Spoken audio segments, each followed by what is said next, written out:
అమెరికాలో చిందరవందరగున్న మీ ఇంటికి handyman, cleaning, plumbing services కోసం కాంటాక్ట్ ఇన్స్టా సర్వీస్. US లో ఎక్కడైనా ఎప్పుడైనా. For instant bookings visit instaservice.com.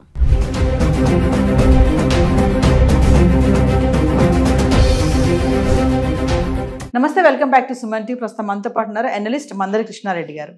నమస్తే సార్. నమస్తే అమ్మా. సార్, అమెరికా ఒకప్పుడు అమెరికా అంటే ప్రతి ఒక్క కుటుంబంలోంచి ఒక్కళ్ళనే వెళ్ళేవాళ్ళు, చదువుకోవడానికో ఉద్యోగం చేయడానికో దేనికోసమైనా. కానీ ఇప్పుడు వీసా రావట్లేదని ఒక పక్కన, వచ్చినా కూడా వెళ్ళట్లేదు అనేది ఇంకొక వాదన. అంటే అమెరికా వెళ్ళే వాళ్ళు ఒక క్రేజ్ అనేది తగ్గిపోయింది అనుకోవచ్చా? మరి అమెరికాలో ఉంటున్నటువంటి యూనివర్సిటీస్ ఏవైతే ఉన్నాయో అవన్నీ కూడా కొంచెం డల్ అయిపోయాయి, ఇక్కడ నుంచి రావట్లేదు కాబట్టి అనేది ఒక వార్త. ఒకసారి వివరాల్లోకి వెళ్తే సార్. అమెరికా మీద క్రేజీ ఏమి తగ్గలేదు, కానీ ట్రంప్ మీద భయాలు పెరిగాయి. ట్రంప్ మీద భయాల వల్ల అమెరికా ఇప్పుడు పోకుండా ఉండడమే మంచిది, అమెరికాలో ఇప్పుడు చదవకుండా ఉంటే మంచిది, అమెరికాలో ఎప్పుడు ట్రంప్ ఏ రకమైనటువంటి జీవో తీసుకొస్తాడో తెలియదు, ఎప్పుడు ఏ రకంగా మనల్ని బాధ పెడతాడో తెలియదు, భయపెడతాడో తెలియదు, చివరికి సంఖ్యలు వేసి పంపిస్తాడో తెలియదు అనేటువంటి భయాలు పట్టుకున్నాయి. ఈ భయాల వల్ల, ఎందుకంటే ఒక స్థిరమైన మైండ్ ఉన్నవాడు కాదు ట్రంప్. రాత్రిపూట ఒక నిర్ణయంలో ఉంటాడు, పొద్దురికి ఇంకో నిర్ణయం తీసుకుంటాడు. ఉదాహరణకి 25% సుంకాలు పెంచుతానని చెప్పి 1వ తారీఖు నుంచి అమలు చేస్తున్నట్టుగా ప్రకటించేశాడు. 1వ తారీఖు నాడు అమలు అవుతుందని మన వాళ్ళు ప్రిపేర్గా ఉన్నారు. కానీ సడన్ గా మనం రాత్రి ప్రకటించడం ఏంటంటే, వారం రోజుల పాటు అవకాశం కల్పిస్తున్నాను, ఈ 1 వీక్ లో భారతదేశం ముందుకు రావాలి, మా దేశానికి పంపించేటువంటి వాటి మీద మేము సుంకాలు వేసినట్టే వాళ్ళ దేశానికి మేము పంపిస్తున్నానికి ఆల్రెడీ ఎక్కువ సుంకాలు వేస్తున్నారు, ఆ సుంకాలు తగ్గించుకుంటేనే కానీ మేము ఈ సుంకాలు తగ్గిస్తాము అని ఇలాగా ఒకదానికి ఒకటి కండిషన్ పెట్టాడు. ఇంకోటి ఏం పెట్టాడు, రష్యాతో మీరు ముడి చమురు కొనడం మానేయాలి అని ఇంకో కండిషన్ పెట్టాడు. అసలు వాస్తవంగా నీ దేశానికి సంబంధించిన ఏదైనా నువ్వు కండిషన్ పెట్టుకోవడం అర్థం ఉంది, కానీ రష్యా నుంచి నువ్వు ఇది కొనొద్దు అది కొనొద్దు అని చెప్పి భారతదేశం లాంటి ఒక బలపడినటువంటి దేశానికి, ప్రపంచంలోనే ఇవాళ 3వ 4వ స్థాయిలో ఉన్నటువంటి భారతదేశాన్ని నువ్వు శాసించడానికి ప్రయత్నం చేసినప్పుడు ఎందుకు వింటారు? ఎవరు వింటారు? ఎవరి స్వతంత్రత వాళ్ళకు ఉంటుంది కదా. ఇప్పుడు దానివల్ల ఏమైందంటే, ఒక స్థిరమైన నిర్ణయం లేనటువంటి వాడు ట్రంప్ ఎప్పుడు ఎలాంటి నిర్ణయం తీసుకుంటాడు, ఎప్పుడు ఎలాంటి పరిస్థితి చేస్తాడు, తద్వారా ఎన్ని ఇబ్బందులు పడాల్సి వస్తుందో, సడన్ గా ఎక్కడో అమెరికాలో మన పిల్లలు కానీ మన కుటుంబం కానీ ఇబ్బంది పడుతుందేమో అనే భయంతో కూడా చాలామంది తమ పిల్లల్ని చదువుల కోసం పంపించడం కానీ, ఉద్యోగాల కోసం ప్రయత్నించడం కానీ, వీసా కోసం ట్రై చేసడం కూడా చాలామంది మానేసే పరిస్థితి వల్ల ఏర్పడింది. దీనివల్ల ఏమైందంటే, ఎయిర్పోర్ట్లలో ఇంతకుముందు కలకలాడుతుండేది, అమెరికా వెళ్ళే వాళ్ళ సంఖ్య చాలా ఎక్కువ ఉండేది. వాళ్ళు వెళ్తున్నారంటే వాళ్ళతో పాటు కుటుంబాలన్నీ వెళ్ళి చూడడానికి వాళ్ళు తెలిసిన వాళ్ళు, కుటుంబాలు, స్నేహితులు, వందల వేల సంఖ్య లోపల ఎయిర్పోర్ట్ కలకలాడుతూ ఉండేది. ఇప్పుడు ఏ ఎయిర్పోర్ట్ చూసినా బోసిపోయినట్టు కనబడుతుంది, అక్కడ ఎవరు జనం కనబట్టలేదు. ఎందుకంటే అమెరికాకు వెళ్ళే వాళ్ళు తగ్గిపోయినారు, వాళ్ళు సెండప్ చేసే వాళ్ళు తగ్గిపోయినారు.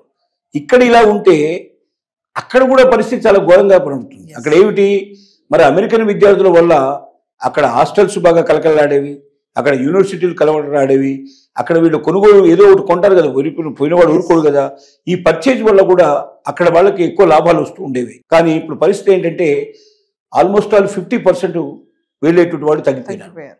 తర్వాత అక్కడ ఉద్యోగాలు కూడా లేని పరిస్థితులు ఏర్పడటం వల్ల చాలా మంది ఉద్యోగాలు భయపడుతూ చేయడం ఎందుకని వదిలేసి వచ్చే వాళ్ళు కూడా సంఖ్య పెరిగిపోయింది. ఈ రావడం వల్ల ఏమైంది, అమెరికన్ యూనివర్సిటీల మీద ప్రభావం పడింది, అమెరికన్ హాస్టల్స్ మీద ప్రభావం పడింది, తర్వాత బయట మార్కెట్ల మీద ప్రభావం పడింది, అమెరికన్ ఎకానమీ మీద కూడా ప్రభావం పడింది. ఇది కొంతకాలానికి అమెరికా ఎకానమీ తగ్గడమే కాకుండా డాలర్ రేటు కూడా బాగా ఘోరంగా పడిపోయే పరిస్థితి ఏర్పడుతుంది. ఈ భయాలు కూడా ఉన్నాయి. కాబట్టి ట్రంప్ మరోసారి ఆలోచించుకునే మార్పు చేర్పు చేసే అవకాశం ఉండేది. కానీ ఈనాటి వరకు మాత్రం ఇవాళ ఉన్న పరిస్థితుల్లో ఒక రకంగా అమెరికాకు వెళ్ళాలని ఆసక్తి తగ్గించుకోవడం జరుగుతుంది. దాదాపుగా 50,000 కోట్లు సుమారుగా ఇండియన్ కరెన్సీలో అంటే 50,000 కోట్లు మనకు మిగిలినాయని చెప్పుకోవాలి. ఇప్పుడు అక్కడికి పంపించకపోవడం వల్ల మిగిలినటువంటి ధనం ఇదంతా కూడా ఇక్కడ వినియోగించబడుతుంది, ఇక్కడ పెట్టుబడి కింద వస్తుంది. గతంలో ఈ 50,000 కోట్లు ప్రతి సంవత్సరం కూడా అమెరికాకు వెళుతుండేవి. అంటే 50,000 కోట్లకు ఈక్వల్ అయినటువంటి డబ్బు వాళ్ళ దగ్గర అభివృద్ధి అయ్యే అవకాశం ఉండేది, ఆ దేశానికి వెళ్ళేటువంటి అవకాశం ఉంది.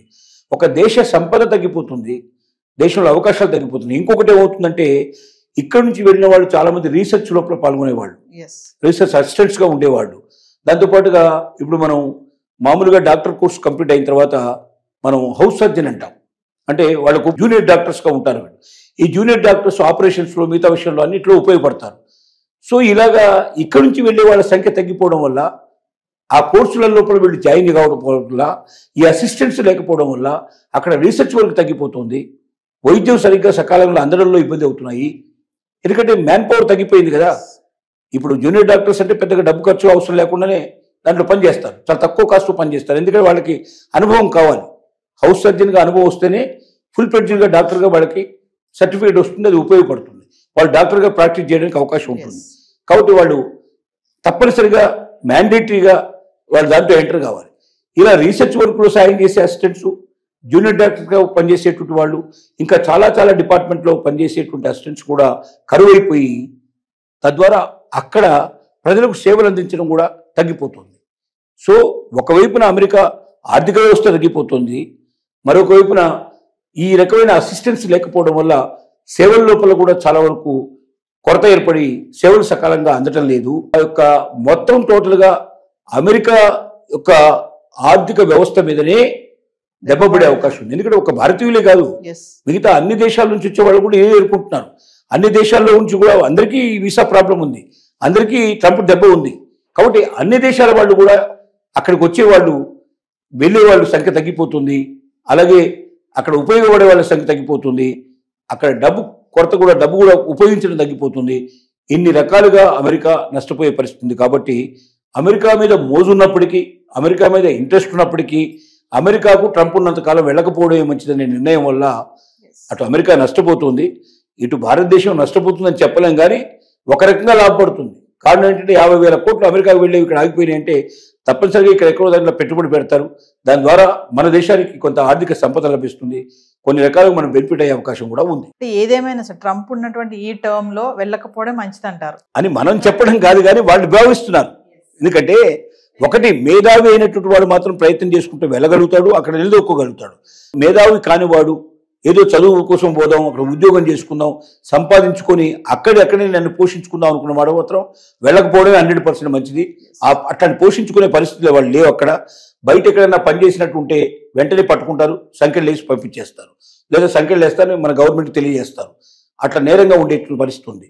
మరి ఉద్యోగం మీదనే ఆధారపడి నేను బతుకుతాను, నాకు ఏదో ఒకటి పార్ట్ టైం జాబ్ దొరికితే తప్ప నేను చదువు కంటిన్యూ చేయాలన్న వాడు ఎట్టి పరిస్థితుల్లో వెళ్ళకూడదని మనం సలహా ఇస్తున్నాం. మనకు భారతదేశం నుంచి డబ్బు వస్తుంది, నేను ఉద్యోగం చేయకపోయినా పర్లేదు, నేను ఖచ్చితంగా ఇక్కడ చదువుకోగలను అనుకున్న వాళ్ళు మాత్రం వెళ్ళొచ్చు. అంటే అక్కడి నుంచి రూపాయి ఆశించకుండా ఉండేవాళ్ళు, లేదా మేధావులు ఎవరైతే ఉన్నారో వాళ్ళు నాకు జాబ్ తప్పనిసరిగా దొరుకుతుంది, నా మేధస్సుతోటి ఈ జాబ్ సంపాదించుకోగలను, నేను అమెరికాలో స్థిరపడగలను నమ్ముకున్న వాళ్ళు వెళ్ళొచ్చు. కానీ బిలో యావరేజ్గా ఉండేవాళ్ళు అటువైపు ప్రస్తుతానికి ట్రంప్ ఉన్నంతకాలం చూడకపోవడమే అన్ని రకాలుగా మంచిది. Thank you.